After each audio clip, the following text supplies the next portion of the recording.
La Iglesia de Restauración lo invita a compartir un tiempo con la Palabra de Dios, de la mano del pastor Walter Escalante. Tome asiento, por favor. Yo no dejo de sorprenderme cuando escucho testimonios como lo que cuenta Ana, y al mismo tiempo que me sorprendo, parezco bipolar con lo que le voy a decir. Debo ser un poco, sí. No dejo de sorprenderme por un lado y al mismo tiempo me parece lo más obvio y natural. O sea, me sorprendo con las cosas que pasan y me sorprendo también porque digo, ¿por qué se sorprende? Porque pasa. ¿Me entiende mi locura? Pero digo, me sorprendo por no haber perdido mi capacidad de asombro de lo que Dios hace y me encanta ver las cosas que Dios hace. Y después al mismo tiempo digo, pero si en definitiva, cuando dicen este lugar, ¿qué tenemos de especial? Nada.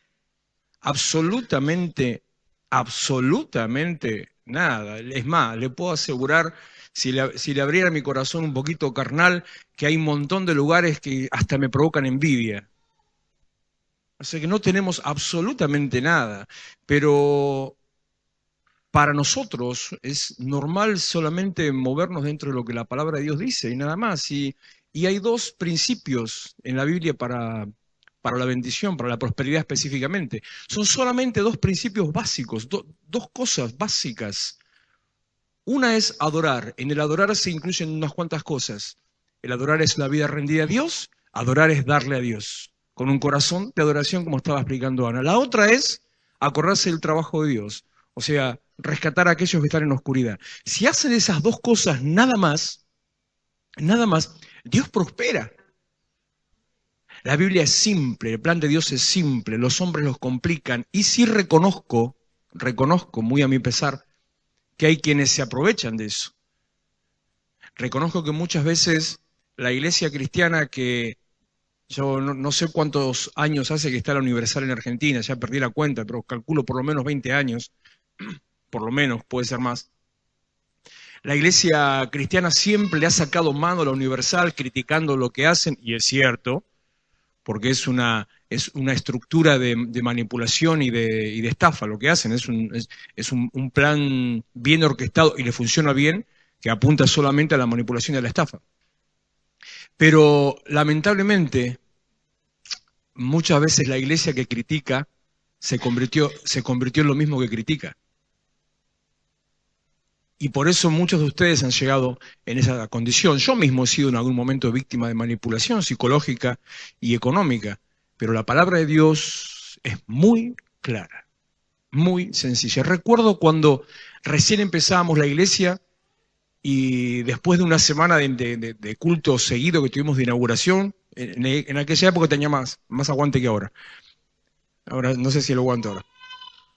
Y en cuanto empezó la primera reunión formal, mi primera enseñanza fue justamente respecto a la manera de verle a Dios, y que la manera de verle a Dios era voluntaria y era generosa. Y dentro mío, y recuerdo específicamente después en una reunión más íntima de oración, hablando sobre los diezmos, y al explicar que el diezmo para Dios debe ser también una adoración, también voluntario, también en forma generosa y comprometida, no por obligación, que no es una obligación y que Dios no maldice. Mientras yo decía eso, dentro mío mi cabeza me bombardeaba. El diablo me decía, ahora comienza el tiempo de necesidad en la iglesia, ahora nadie va a poner, y yo seguía diciendo lo que sabía que era lo que Dios quería. ¿Sabe cuál fue la respuesta? Hasta el día de hoy lo seguimos viendo. Dios no ha soltado su mano y la iglesia es prosperada en todo.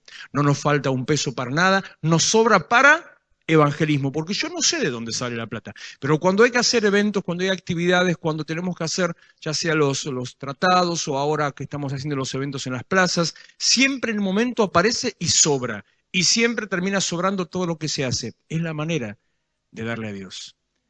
Pero también a través de estas maneras es que, bueno, así aprendemos, supongo el caso de Ana y de otros también, que de esa manera aprendemos, porque dice la palabra, y voy a entrar por ahí, en el libro de Romanos, búsquelo por favor, libro de Romanos, capítulo 8, voy a tratar luego de cerrar con algo de lo que hablamos ayer para que quede toda la iglesia con la misma palabra. versículo 28. Y sabemos que a los que aman a Dios, bueno, la Biblia es una Biblia de potenciales y condicionales, antes de seguir leyendo esto. Potenciales y condicionales. ¿Sabe qué es eso? ¿Entiende de qué hablo? Es japonés básico. Condicionales son que Dios nos pone, bueno, si haces tal cosa, entonces tal cosa. Ese es un condicional. Un potencial es cuando uno dice haría, diría, podría, estaría. Es algo que queda sujeto a las cosas alrededor. La Biblia está llena de eso. ¿Por qué? Porque todo depende de cuando nosotros nos ponemos bajo la mano de Dios, hacemos lo que Dios nos manda y actuamos como Él quiere. Si hacemos eso, usted prepárese para vivir bendecido. El proceso en el medio es el de que nuestra humanidad se vaya rompiendo. Esa es la parte que no nos gusta, que nuestra humanidad se vaya rompiendo. ¿Quién no quiere ser bendecido y seguir haciendo lo que se le da la gana? Estaría pero re bueno, ¿o no? Tener una vida pepe y al mismo tiempo ser bendecido. Pero escúchame, pongan una iglesia así, se llena el día siguiente. Pero Dios tiene un plan distinto, y un plan distinto es vivir de acuerdo a su manera, hacer lo que Él espera que hagamos, hacer su trabajo en esta tierra, y entonces abundancia. Cuando usted entendió, cuando se le permitió que se rompa su terquedad, que manda acusando a los tercos a Anita, cuando usted rompe su terquedad, que es lo que la Biblia dice duro de cerviz, se leyó esa frase en la Biblia, quiere decir precisamente eso, es como da la idea de una cervical rectificada, que uno no quiere bajar la cabeza. Eso significa el duro de cerviz, uno no quiere bajar la cabeza y somos complicados para bajar la cabeza. Somos, mire, ¿sabe qué somos? A ver, hoy no hay ninguno de los del gran país del norte, no. ¿Sabe qué somos? Argentinos somos. Nos cuesta bajar la cabeza. Entonces, cuando pasa ese proceso y hacemos como dice el inicio de este versículo, viene para nuestras vidas bendición y prosperidad, repito. Y sabemos que a los que aman a Dios, condicional, todas las cosas les ayudan a bien. Todo lo que te pase te sirve para bien. Todo lo que vivas, aunque no te guste, te sirve para bien. Yo dije, yo también fui víctima de manipulación. Y mucho tiempo, hasta en algún momento de mi vida, llegué a pensar mal de Dios. ¿De qué manera? Llegué a pensar que, bueno, se lo comenté hace una semana, pero se lo digo de esta manera para que me entienda el concepto, que es un poco muy retorcido. Le dije a Dios en un momento de mi vida, si vos sos esta clase de Dios, no me interesa servirte. Llegué a pensar que Dios era el que me mostraban algunos hombres.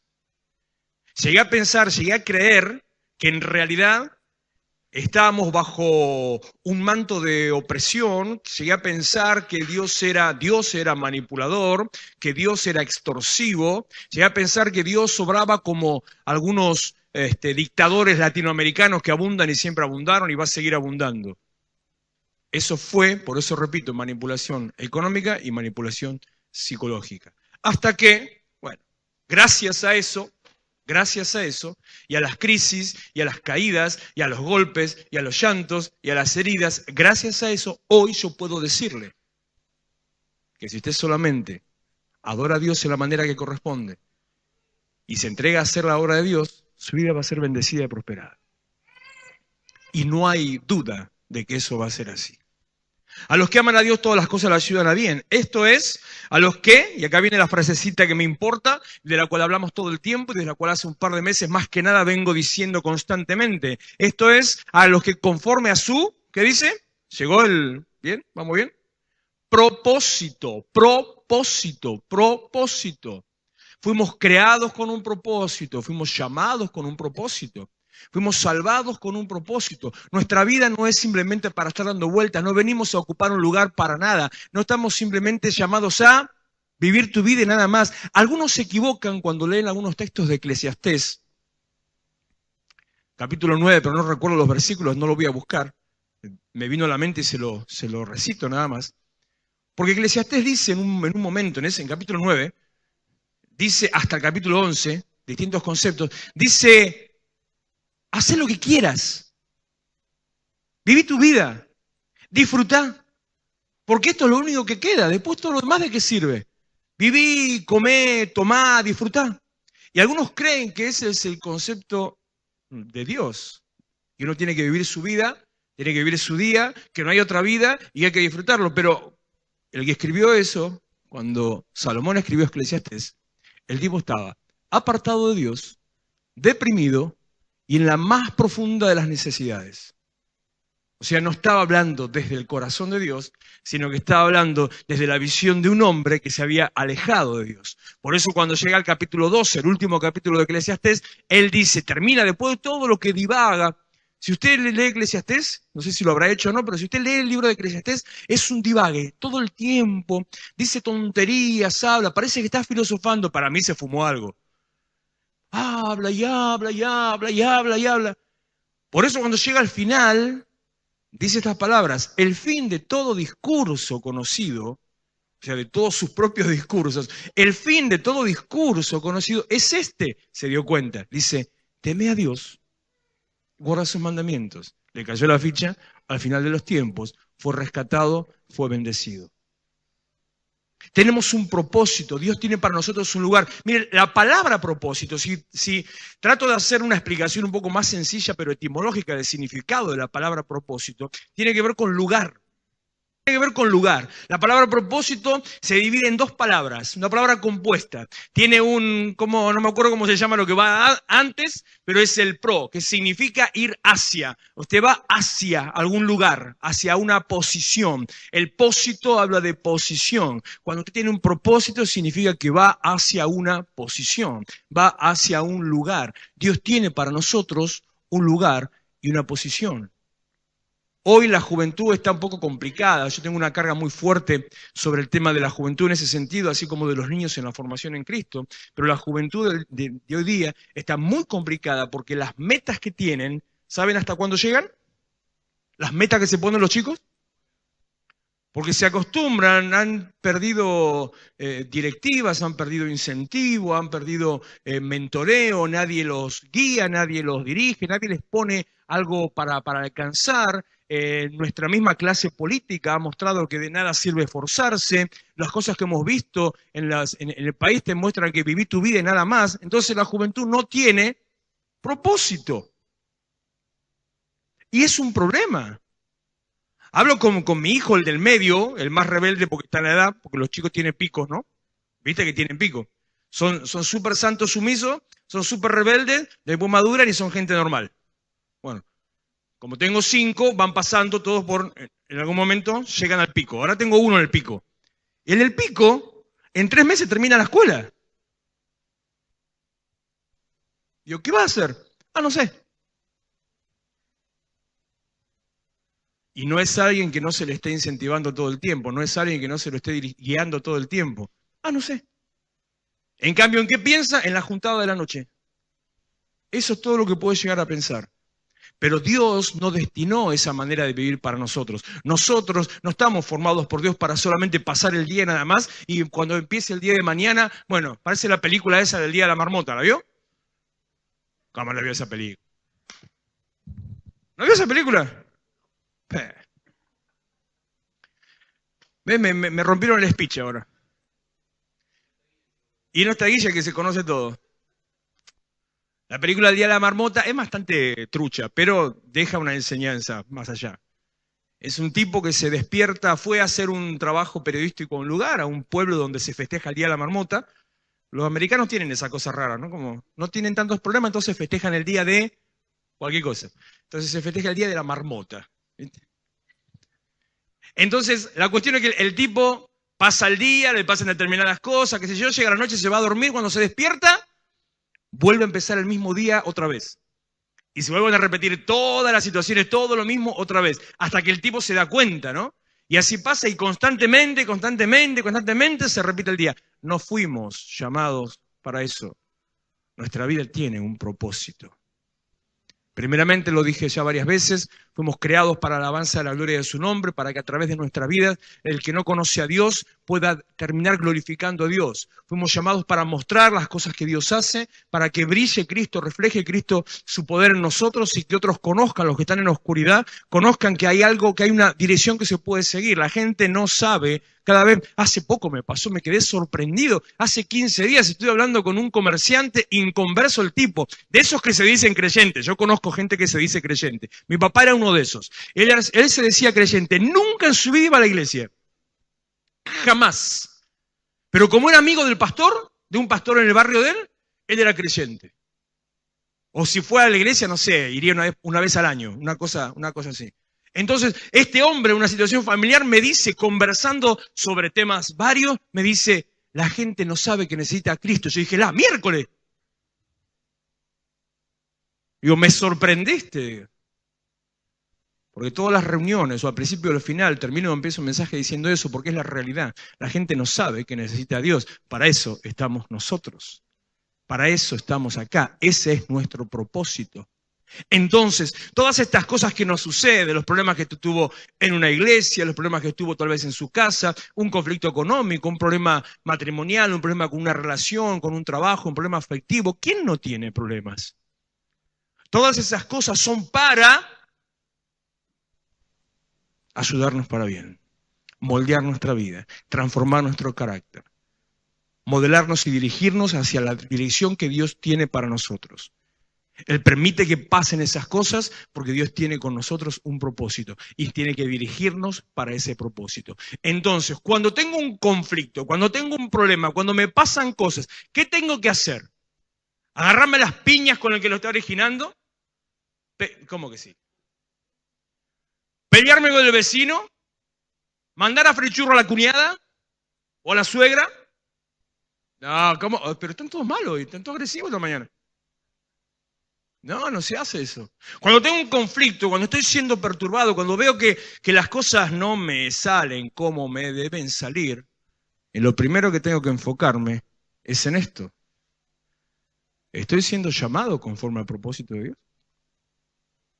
Lo primero que tengo que centrarme es si estoy haciendo aquello para lo cual Dios me creó, me formó, me llamó y me salvó. Lo primero que tengo que mirar es que en mi vida, ¿qué está haciendo? ¿Qué lugar estoy ocupando? ¿Y hacia qué lugar me dirijo? ¿Qué estoy haciendo con mi propia vida y con lo que Dios me encomendó, lo que Dios me mandó? Porque yo le quiero asegurar, si usted está parado en dirección al propósito y avanza hacia su propósito, le estoy dando vuelta al versículo para que lo entienda de la manera correcta. Si usted está parado en el propósito y avanza en dirección al propósito, todo lo que le pase lo ayuda a bien. No importa cuál sea. ¿Qué debo hacer entonces si no estoy? Cuando hay una crisis, me debo enfocar en el propósito y empezar a dirigirnos respecto al propósito. Mira, las cosas que estoy viendo en este tiempo, con las cosas que Dios está haciendo en la iglesia, a través de la iglesia y con nosotros mismos, por estar tomando y más que nada en la dirección del propósito, son sorprendentes. Como le decía antes en cuanto a la economía, yo no sé de verdad no sé de dónde sale la plata. No sé, pero la plata está. Siempre está. Me siento hasta raro cuando algunos me vienen, no, pero que esto, que comprar el otro, que los auriculares para Facu, que se pone nervioso, y que no, que cómo hacemos, y que esto, que allá, que pasa allá, y quién me va a dar la plata. Y yo les digo, la plata no es el problema. Me encantaría decirlo en mi casa eso, ¿no? Pero sería egoísta si no reconociera que también en mi casa Dios hemos pasado tiempos de necesidad que usted ni se imagina. Ni se imagina. No días, meses, años de necesidad tremenda y extrema. Yo me río porque cuando yo cuento y digo que la única manera que no comía arroz era relleno, piensan que estoy haciendo un chiste. La gente, yo los dejo porque está bueno. Pero era de verdad. La única manera en que no comía arroz era relleno. Porque después era arroz al mediodía, arroz a la noche, guiso de arroz al mediodía, arroz con guiso a la noche. Era la única forma. Cuando la cosa estaba más prosperada, polenta. Es verdad. Por eso mi hijo, yo todavía lo cargo de vez en cuando viene a casa el mayor. Digo, ¿querés polenta? Me tira con algo. El mayor no quiere saber nada, no quiere ni ver. Pero Dios, cuando nos pasamos el proceso, aprendimos a cambiar, dejamos las cosas que había que dejar, rompí mi propia terquedad, mi propia rebeldía, me puse en el propósito de Dios, en la dirección, en el llamado, y avanzando, Dios abrió su mano. ¿Sabe cuál fue mi primera reacción? Dije, tan fácil era. ¿Por qué no lo hice antes? ¿Por qué tuve que esperar casi 10 años? Por eso antes cuando dije puede ser un día, un año, 10, estaba hablando de mí. ¿Por qué tuve que esperar casi 10 años para darme cuenta que era tan sencillo? ¿Por qué uno quiere hacer las cosas a su manera? Francinata ya se murió, Polanca ya se murió, o sea, a mi manera quedó la historia, viejo. Hay que hacer las cosas a la manera de Dios. Seguimos un ratito con este mismo, para entender un poco más este concepto. A los que conforme a su propósito son llamados. Porque a los que antes conoció, usted no nació de casualidad, Dios tenía un plan desde antes, como le dijo a Jeremías, que cuando estaba en el vientre de su madre, antes que estuviera en el vientre de su madre, ya lo conoció y ya lo había destinado. A Jeremías le dice que ya tenía un propósito con él, en él en forma particular le dice que ya lo había destinado para ser profeta antes que estuviera en el vientre de su madre. Usted no nació de casualidad. Mire, no creo, hasta donde tengo mi conocimiento, no creo que sea caso de ninguno de los presentes, aunque sí puede ser alguno en la iglesia. Ninguno ha nacido como fruto de una violación. Si así fuera,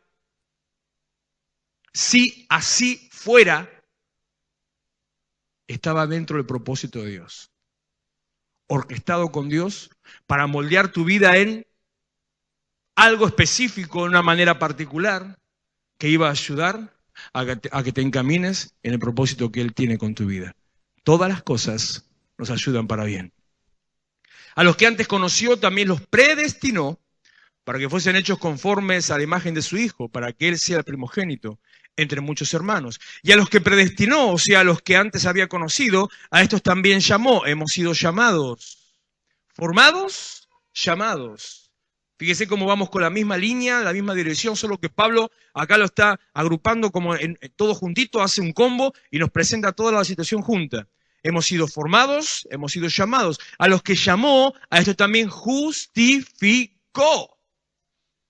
Justificó. Tenemos un error, un concepto equivocado de la palabra justificar y entendemos como que es solamente poner excusas.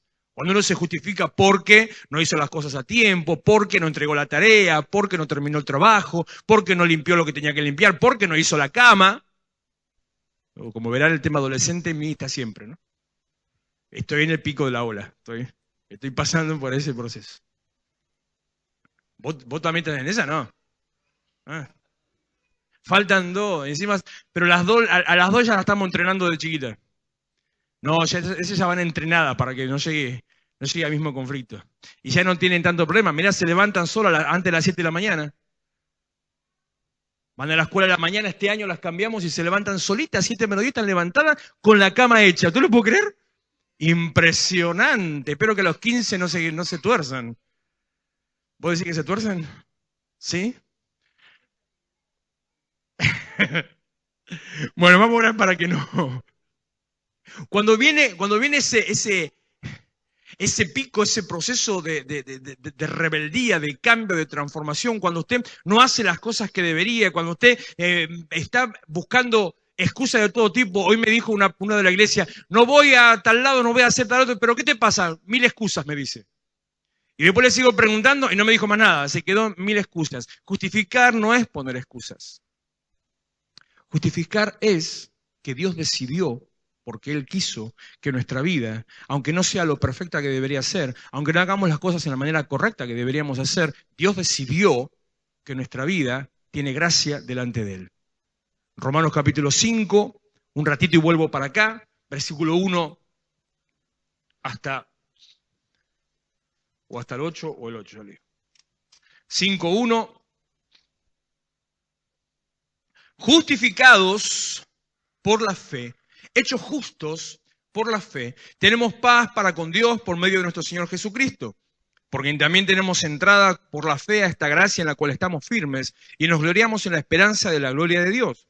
Y no solo esto, sino que también nos gloriamos en las tribulaciones, sabiendo que la tribulación produce paciencia, y la paciencia prueba, y la prueba esperanza, y la esperanza no avergüenza. Pablo ya está de antemano, ya está diciendo lo mismo, todas las cosas ayudan a bien, porque el amor de Dios ha sido derramado en nuestros corazones por el Espíritu Santo que nos fue dado.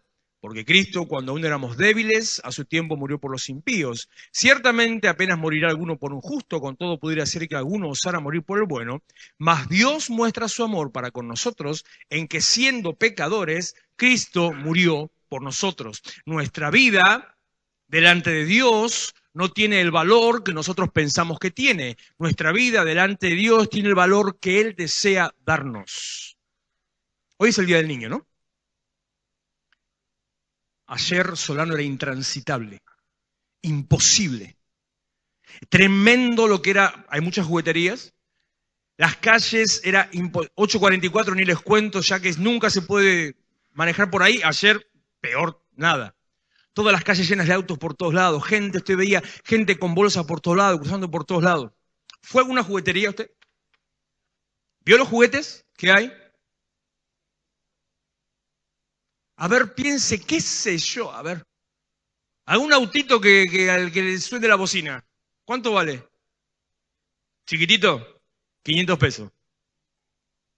¿Ve esas cosas que te ofrecen en la tele, más en los programas en los canales infantiles? Obviamente.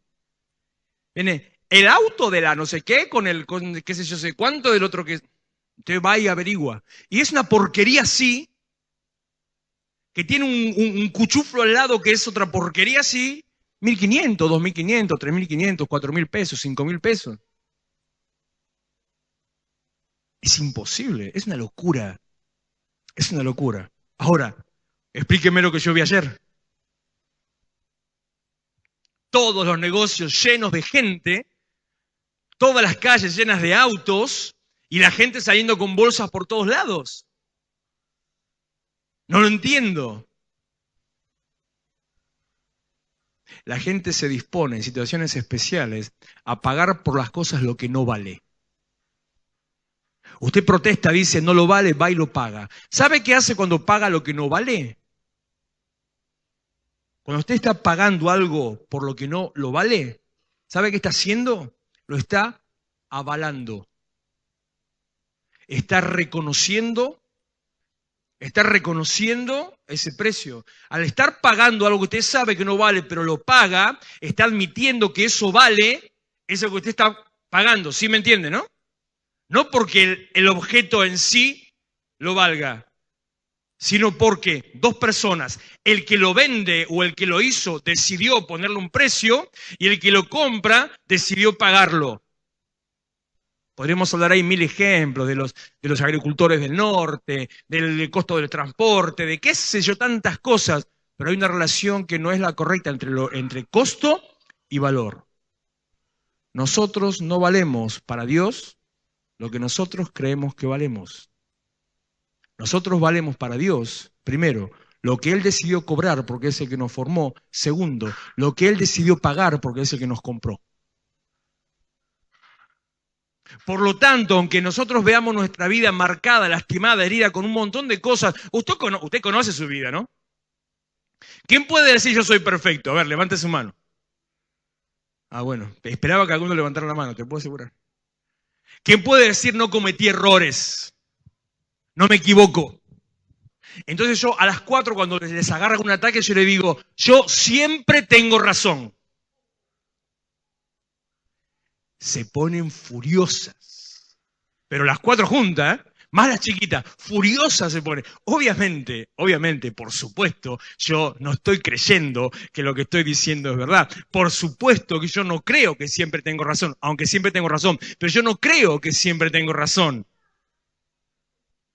Pero solo por decirlo se enfurecen, reaccionan, las nenas me quieren pegar, un montón de cosas que suceden alrededor. Por lo tanto, todos conocemos nuestros errores.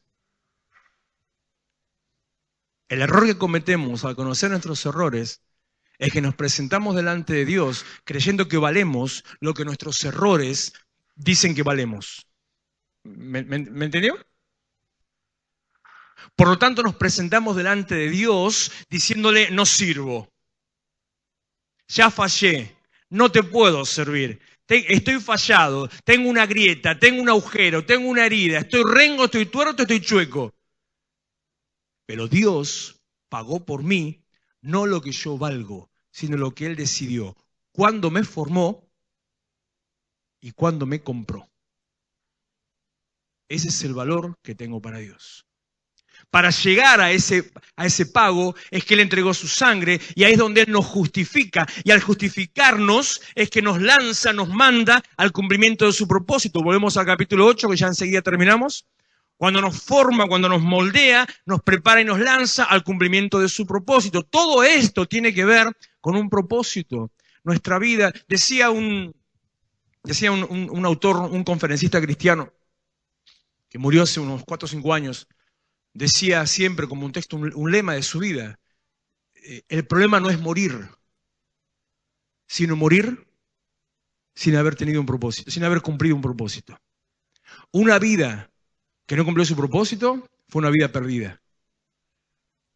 Ese mismo hombre cuenta en uno de sus libros que cuando era joven, un predicador y escritor anciano en esa época, no sé de qué época sería, le estaba enseñando cosas respecto a la palabra de Dios y a la dirección, al sentido de nuestra vida, y lo llevó a recorrer un cementerio. La verdad que tenía que tener lugares lindos para caminar, ¿no?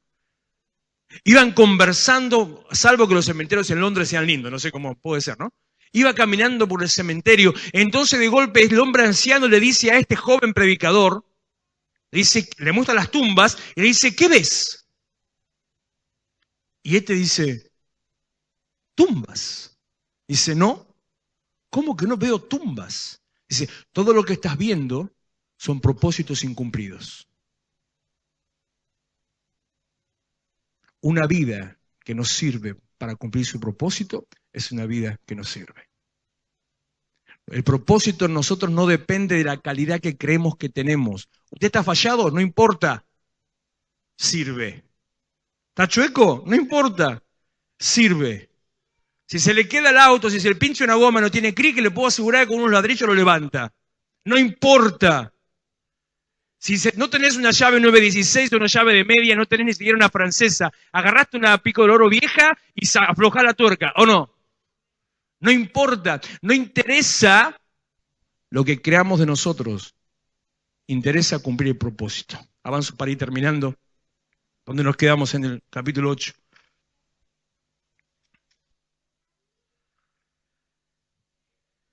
Y a los que, el versículo 30, y a los que predestinó a estos también llamó, y a los que llamó a estos también justificó. Y a los que justificó,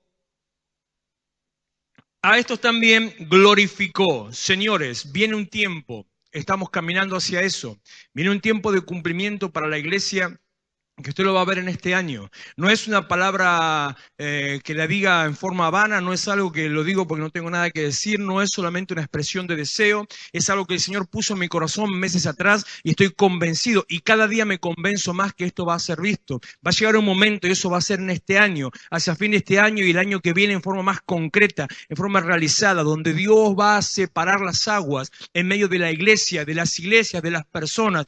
Va a estar de un lado. No tiene que ver con, para los bibliófilos no estoy hablando de cabras y ovejas. Va a poner de un lado a los que creen, a los que adoran, a los que le buscan y va a quedar del otro lado los que solamente van a la iglesia. A quejarse o a llorar o a lamentarse o a protestar.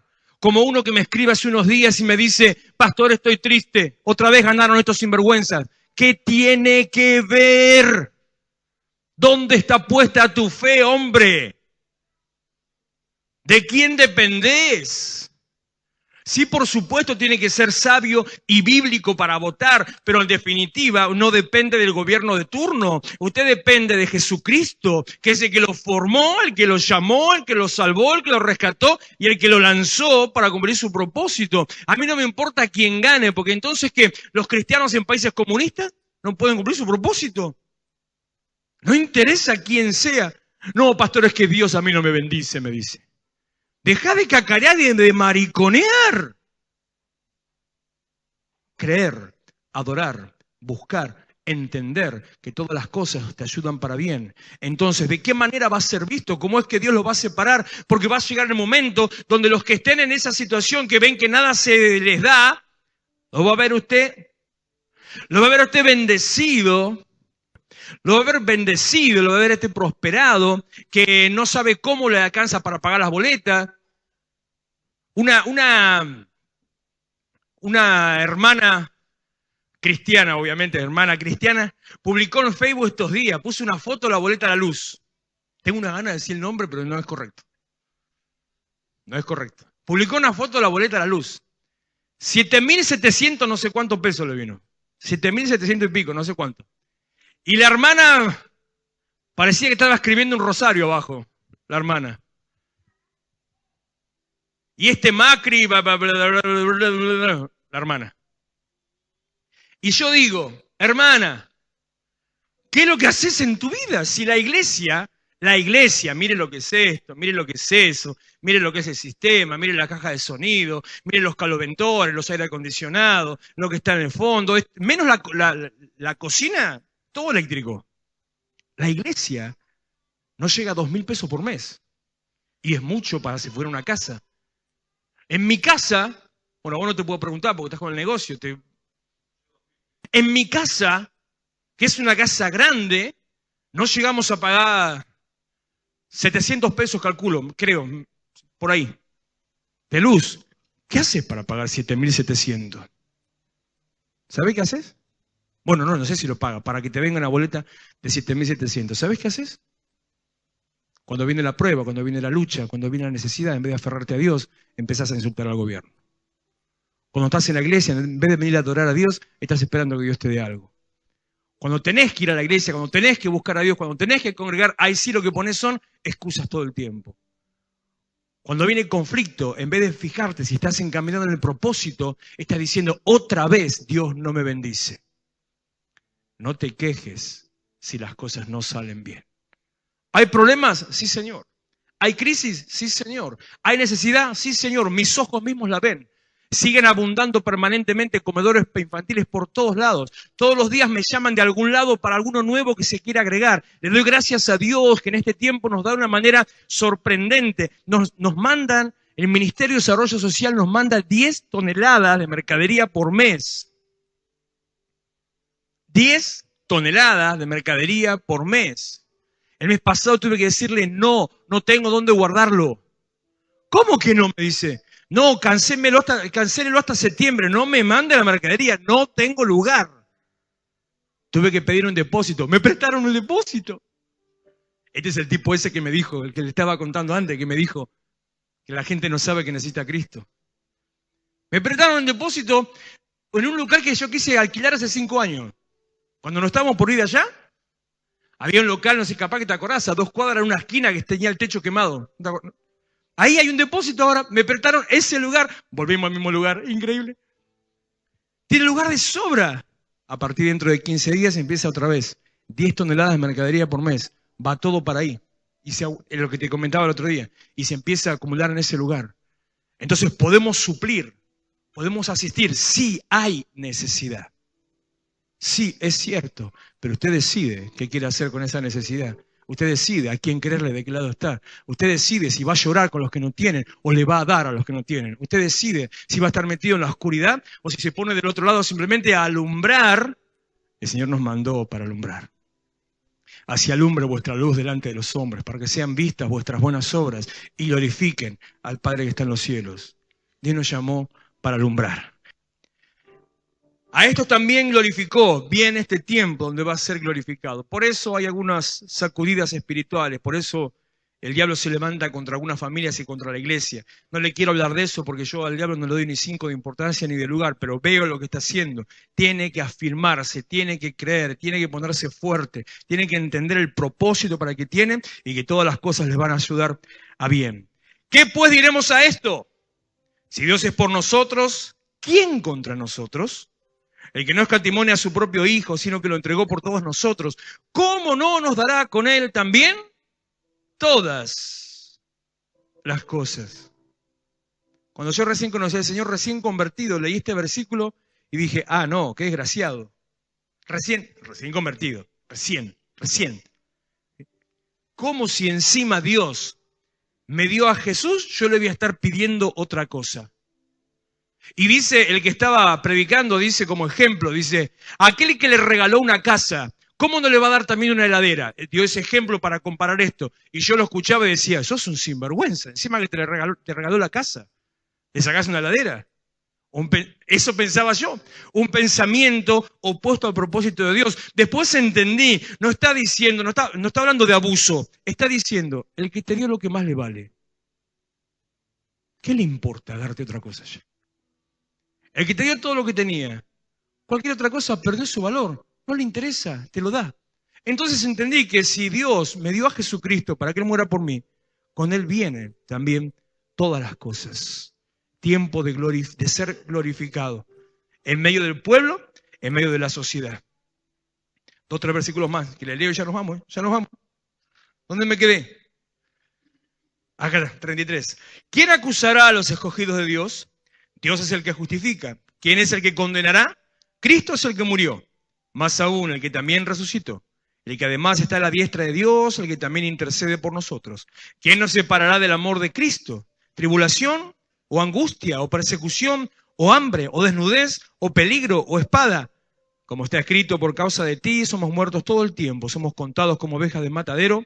Antes, en todas estas cosas, todas las que está mencionando antes, muerte, tribulación, espada, hambre, desnudez, en todas estas cosas somos más que vencedores, por medio de aquel que nos amó. Póngase de pie, que termino explicándole esto.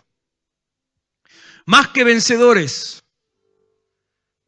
¿Por qué dice Pablo más que vencedores? Todo aquel que pelea, todo aquel que va a la batalla, queda con las marcas de la batalla. Todo aquel que pelea queda las marcas de la pelea. Un moretón, un rasguño, un corte, una herida. O puede ser hasta algo grave también. Pero en este caso, más que vencedores, porque no peleamos. Por fe nos acercamos.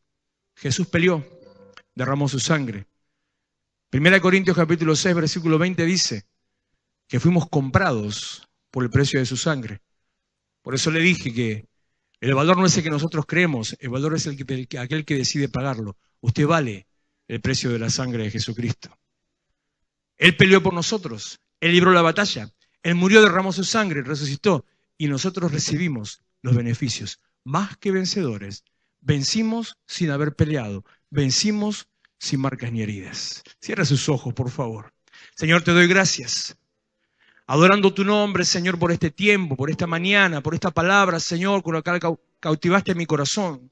Te doy gracias, Señor, por tu misericordia, por tu presencia, por hablarnos, por guiarnos, porque nos estás dirigiendo, Señor, a alcanzar tu propósito, tu llamado, el propósito que tenés para nuestras vidas, con nuestra familia, nuestra casa, Señor, para poder alumbrar los ojos de los ciegos, para poder ser un reflejo de tu amor y tu presencia, para hablar a aquellos que están en cautividad, para levantar, Señor, a aquellos que están encerrados, que están en sus cárceles de oscuridad y de muerte, para alumbrar el camino, Señor, a los que viven en tinieblas, que no conocen que hay una salida, que hay una esperanza, que hay otra manera de vivir. Padre, en el nombre de Jesús, Señor, que todas las situaciones que vengan a nuestras vidas, las que vengan sobre tu pueblo, Señor, ahora, que tu manto al cubrirnos, tu presencia al envolvernos, tu espíritu al rodearnos, Señor, nos dé entendimiento, nos dé comprensión, la capacidad de ver y entender, Señor, que todas las cosas nos ayudan para bien. Todo lo que sea que suceda, todo lo que sea que nos pase, Señor, está formando en nosotros el carácter de Cristo, están moldeando en nosotros el hombre, la mujer que vos querés, Señor, para ser una herramienta de tu bendición, herramienta de tu paz, moldeando en nosotros, Señor, para poder cumplir tu llamamiento en esta tierra.